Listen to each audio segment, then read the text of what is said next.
साथ संगत जी, आज मैं आपको एक ऐसी बात बताऊंगा जिसे सुनकर आप हैरान रह जाओगे।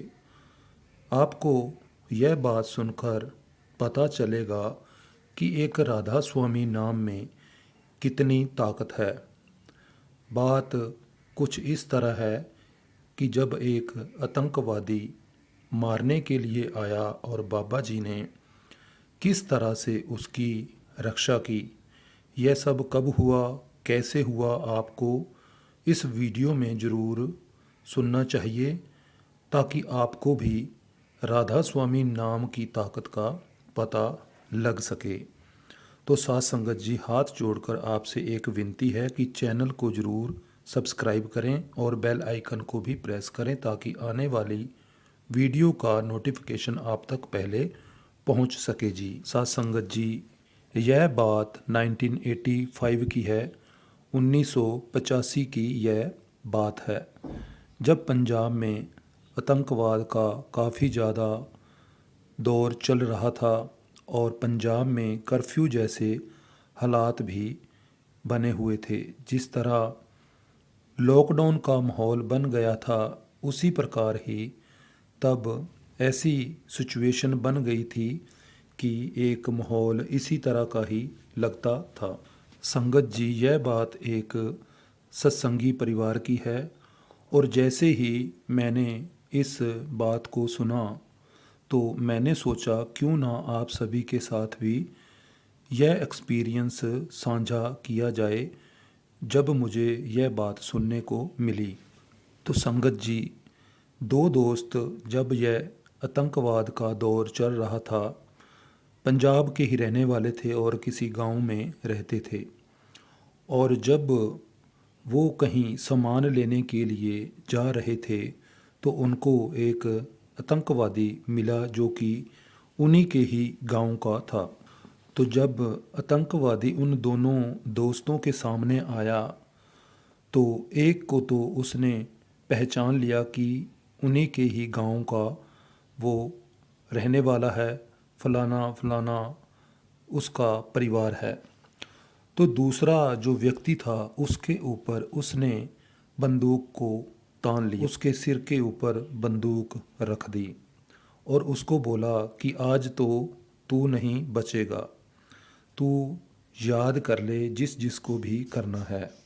तो जब उसने याद करने को बोला कि तू याद कर ले जिस जिसको करना है, तो उसकी अंतरात्मा से आवाज़ हजूर की तरफ ही निकली कि आज हजूर जी मुझे बचा लो, मेरी रक्षा करो, मेरी मदद करो। जब उसने महाराज जी को, हजूर जी को याद किया तो उसके मन में अपने चाचा जी का नाम याद आया और उसका जो दोस्त था वो तो पहले ही वहाँ से जा चुका था क्योंकि उस आतंकवादी ने उसे छोड़ दिया और वो चला गया था, जिसने कि घर जाकर बोल दिया था कि आपके बेटे के साथ कुछ इस तरह की घटना हो गई है।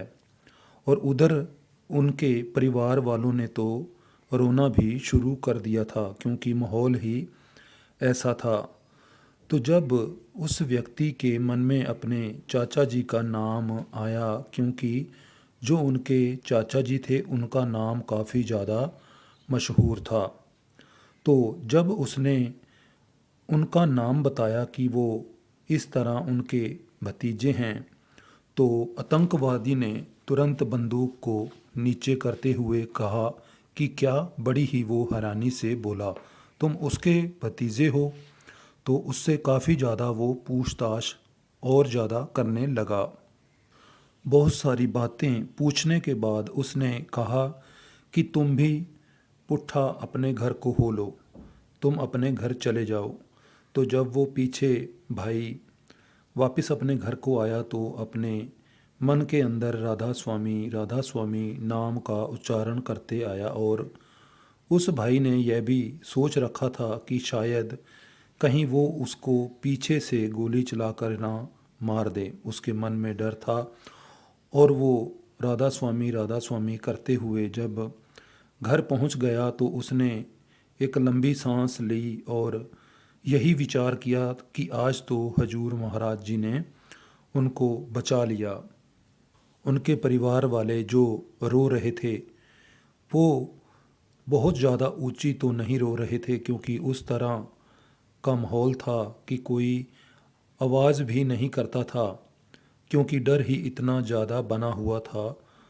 तो जब वो घर पहुंचा तो जैसे ही वो अपने घर के पास आता है और दरवाज़े को खटखटाता है तो उनके घर वालों ने दरवाज़ा भी नहीं खोला। वो इतना डर गए कि उन्होंने सोचा कि शायद कोई आतंकवादी भी और आ सकता है।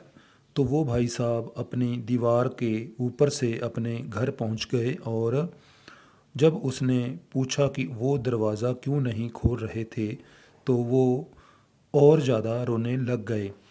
तो जब उसने सारी बात, सारी घटना अपने परिवार को बताई तो इस तरह सारे परिवार ने हजूर महाराज जी का बड़ा धन्यवाद किया, और हजूर जी का धन्यवाद करते हुए रोने लगे कि हजूर जी ने उनके बच्चे की, बेटे की रक्षा की है।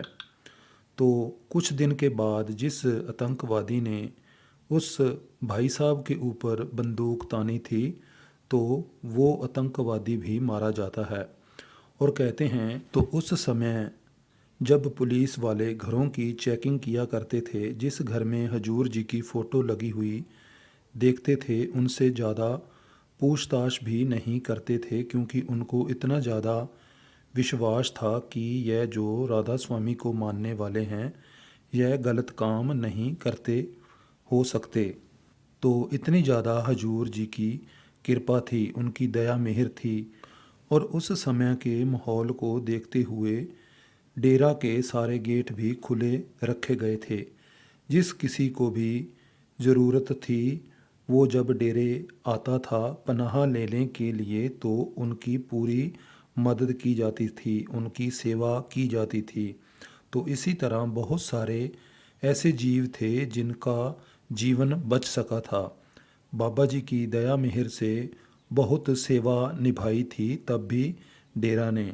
तो इस तरह माहौल बहुत ज़्यादा उस समय ख़राब था। एक भाई साहब जो कि लुधियाने के रहने वाले थे, जिनका बहुत अच्छा कारोबार था, इस माहौल की वजह से महाराज जी को उन्होंने चिट्ठी लिखी और कहा कि वो अब लाहौर जा रहे हैं। महाराज जी उन पर दया मेहर आप बनाए रखना, क्योंकि यहाँ का माहौल बहुत ज़्यादा ख़राब है। तो जवाब में हजूर जी ने लिखा कि मालिक आपकी वहाँ भी संभाल करेंगे। और उनके कहने का मतलब था कि जैसे यहाँ आपकी संभाल मालिक कर रहा है वहाँ भी करेंगे। और हजूर जी ने यह भी समझाया कि कहीं छोड़ कर जाने की ज़रूरत नहीं है। हजूर जी ने फरमाया कि मालिक आपकी रक्षा करेगा, बस आप अपना भजन सिमरन करते रहें जी। तो साथ संगत जी धीरे धीरे 2-3 साल में ही पंजाब का माहौल अच्छा हो गया और मालिक की कृपा से अब तक अच्छा ही चला आ रहा है। तो संगत जी हजूर महाराज जी भी कोई आम इंसान नहीं थे, कुल मालिक का रूप थे। तो इस तरह जैसे उन भाई साहब ने महाराज जी को याद किया, राधा स्वामी का नाम का सिमरन किया, उन्हें याद करने का एक मालिक को तो बहाना ही चाहिए, मालिक सब जानते हैं, और तुरंत उसकी रक्षा करने का भी बंदोबस्त हो गया। तो संगत जी यह तो एक विश्वास की बात है। बाबा जी भी अक्सर समझाते हैं, कई अगर उनसे सवाल पूछते हैं कि जिन्होंने बाबा जी नामदान नहीं लिया, तो बाबा जी ने कहा बेटा यह तो प्रेम और प्यार का रिश्ता है, भरोसे का रिश्ता है। तो इसी तरह जब कोई सच्चे दिल से मालिक को याद करता है और उस पर भरोसा रखते हुए मालिक को याद करता है तो मालिक उसकी संभाल ज़रूर करता है जी। तो साथ संगत जी हमें भी पूरी कोशिश करनी चाहिए कि हम अपने भजन सिमरन की सेवा को निभाने की पूरी पूरी कोशिश करें। बाकी मालिक ने जितनी दया करनी है वो सब तो उन्हीं के ही हाथ में है, लेकिन हमें कोशिश करनी का एक प्रयत्न ज़रूर करना चाहिए जी। तो आज की साखी में बस इतना ही जी। चैनल को ज़रूर सब्सक्राइब करें जी।